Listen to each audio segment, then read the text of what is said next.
What's up, guys? Welcome back. And just a quick combat update here. So I'm going through the Battle of Barbarossa. I had a very good fight here in the little town of Brest-Litovsk. I'm not sure if I'm saying that correctly. I apologize. Anyway, the 864 marker along with the 663 marker did a really good hit, causing him to go and retreat 3 spaces back. A retreat, it doesn't matter what the territory is, they will retreat.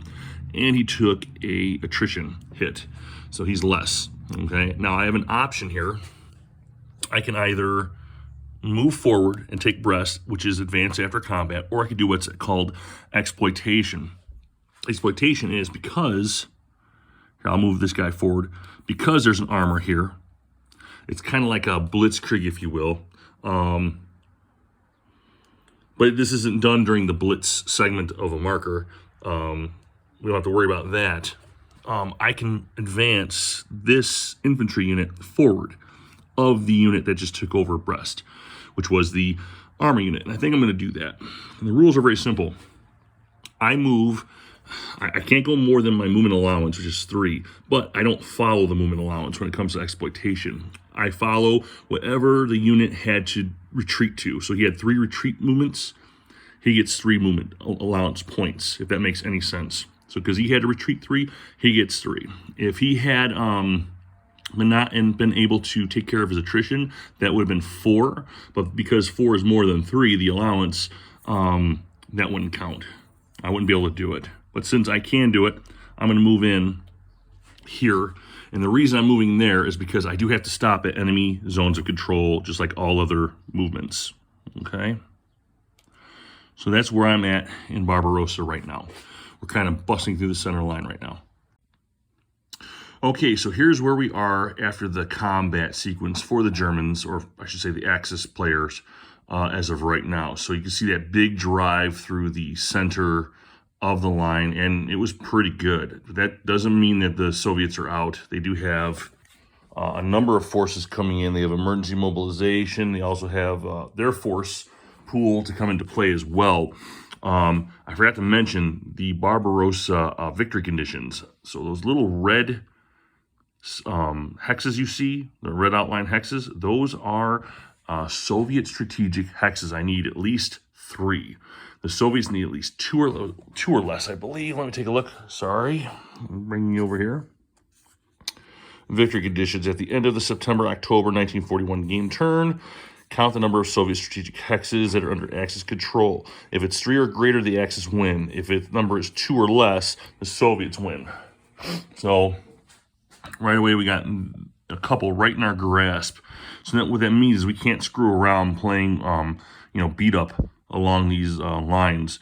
But the combat's done, and now I'm going into the next phase, and we're going to regroup, and then it'll be the Soviets' turn to take an action.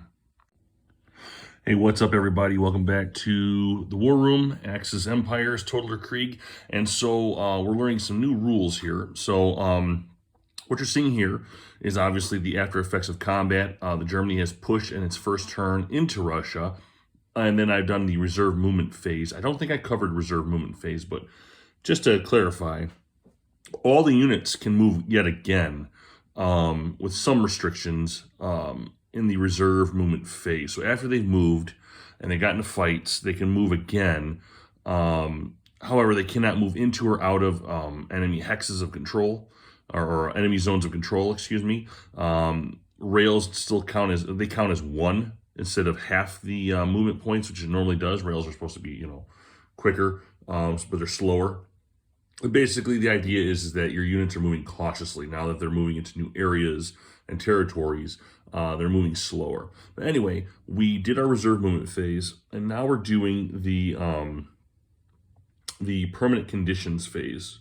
Okay, and basically what's going on here, the only rule we're really looking about here is 1653, which is Russian emergency mobilization. Okay, so now that I have moved into eastern Poland, which is now Russian territory, this Russian emergency mobilization is now in effect. And that means all of these units down here are going on to the delay box. And again, I don't know what happens with this delay box. So I will update you as soon as I figure it out. Okay, so back in the war room here, we did our combats. We did our, whatchamacallit, we put all the Soviet Unions into the delay box where they belong. Now I figure out what the delay box is for. So now the Germans are going to figure out where these units will come back in. Okay, so I'm going to figure out what delay they get and where on the turn track they will be placed. Okay, so the way that's done is I got to pick one at a time. So I'm going to start with my #1 Air Force here that went in because of the interceptor. All right, and now I got to figure out the delay dice roll modifiers. So the first one is I get a -1. Well, I get a negative number for VPs in the box containing the axis tied VP marker, which by the scenario is, right there. It's a 1. That's 0, that's 1. So that's a -1. I do have an Axis war production marker. It says minor country production, but that is an Axis war production marker, so that's -2, and that's all I get. So for this particular Air Force, I'm going to roll the die, and I'm going to apply -2, so it's 1. So now what I'm going to do, I'm going to get my marker, my tongs here. Okay, I got my piece. All right, so the turn is here currently. It's going to go on top right there with all these other units that are going to come in next turn. And then I'm going to keep doing that until all of these are done. And then it'll be the Soviets' turn. And then we'll do everything I just did here all together. And then that turn marker will go from here to here. And then whatever units are here, I get to put them on the board. All right, so now it is going to be the Soviets' turn. And we're going to start with the seasonal phase. Again, this is still turn 1, so we don't worry about the seasonal victory phase. All right, so in seasonal phase 1.0, we're going to skip 1.2 and just go down the line here with optional card segment and then the card procedure. And basically, we're going to go ahead and start with general mobilization. I'm going to assume that the selection requirements are good. I don't have to worry about removing any cards because we're not playing the full game. Russia's posture is Rapallo. That has not been explained, so I'm going to skip that. I'm going to add some force pool. Was it 4012 infantry? All right, so more defense forces. And then eventually I'm going to do the replacements. I'm going to be adding more 8 infantry steps, and then we'll go from there. Okay. All right, so it's the Soviets' turn. It's now the operational movement phase. I did my combinations. I did a couple of different combinations in different areas to make the units bigger.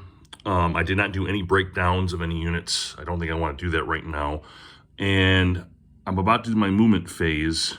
Oh, I should turn this right. And I'm starting to see what the Soviets were seeing during World War II. How tactical retreats are probably a better option, so that I hook up with other units. My replacements are already on the board. I don't see how a fight would be good at this time. It'd be better off, for example, dragging these guys back a little bit so they could reconnect with some other units wherever I can. The Russians had a lot of land. There's also a lot of swampland, and that's going to help the Russians out. Other than that, I think giving up maybe even Minsk would be more of a better idea than to fight where they're at now. They're just too weak. Okay, we're back. So all the Soviets moved except for this guy right here. He is not in supply. Even with his 2 free hex spaces, he can go. He can't go anywhere where the enemy doesn't have an enemy zone of control, like over here. The HQ here is too far away. If he was able to reach that HQ, then he would have been okay. So he's stuck. But other than that, and then Finland in the background there, all the way at the top, they're stuck. They don't move this turn.